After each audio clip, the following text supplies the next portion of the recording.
আসসালামু আলাইকুম বন্ধুরা, কেমন আছো সবাই? দেখা পাচ্ছ এখন বাজে 6টা, 6:30 বাজে। এখন আলফাজ যাবে স্কুলে।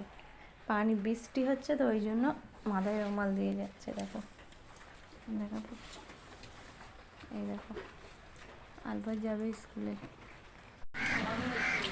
স্কুল থেকে রেডি হয়ে যাচ্ছে আলফাজ। এই দেখো ছাতা নিয়ে যাচ্ছে আলফাজ। আলফাজের এখন অটো আসেনি, আলফাজ ওয়েট করছে, এখন আস্তে আস্তে আসছে। ওই জন্য ওয়েট করছে আলফাজ, দাঁড়িয়ে দাঁড়িয়ে এখন আসেনি। দেখো গাড়ি যাচ্ছে, দেখতে পাচ্ছ বন্ধুরা গাড়ি যাচ্ছে কেমন করে। আর বৃষ্টি দেখো কেমন বৃষ্টি হচ্ছে, সেই রাত থেকে বৃষ্টি হচ্ছে। এখনো টোটোওয়ালা আসেনি, দেখা পাচ্ছ। এই আলফাজ দাঁড়িয়ে আছে, দেখছে কখন অটোওয়ালা আসবে। দেখা পাচ্ছ বন্ধুরা স্কুল থেকে দিয়ে এসেছি আলফাজকে। এবারটা দেখা পাচ্ছ ঘরের অবস্থা, দেখা পাচ্ছ বন্ধুরা এত অবস্থা কি বলবো। ওই দেখা পাচ্ছ পুরো কেমন অবস্থা হয়ে আছে। আলফাজকে রেখে গেলাম, বৃষ্টি হচ্ছে এত জোর, কিন্তু আজকে তো পরীক্ষা আছে না, স্কুলেতে যেতেই হবে না। ঠিক আছে বন্ধুরা, আবার আসছি ঘরটা আমি শেপটে নিয়ে। বন্ধুরা আমি আলফাজকে স্কুলে দিয়ে এসে ঘরটা শেপটে নিয়েছি, দেখা পাচ্ছ।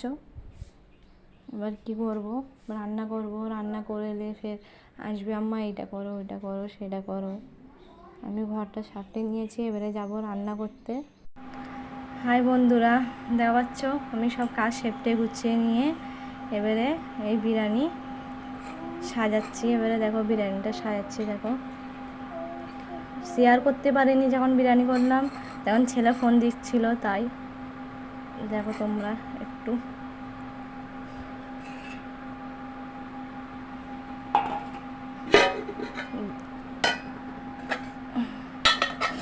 কি করবো বলো, কেউ নেই বাড়িতে। তোমরা ভাববে এটুকু বিরিয়ানি কেন, কেউ নেই, আমি আর আমার ছেলে থাকি, আর কেউ থাকে না আমার বাড়িতে। ওই জন্য বন্ধুরা, বুঝতে পারলে।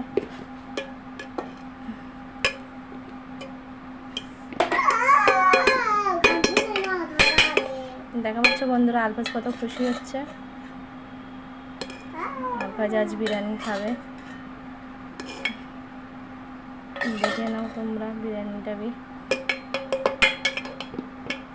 হাঁড়িটা অনেক ছোট হয়ে গেছে বন্ধুরা।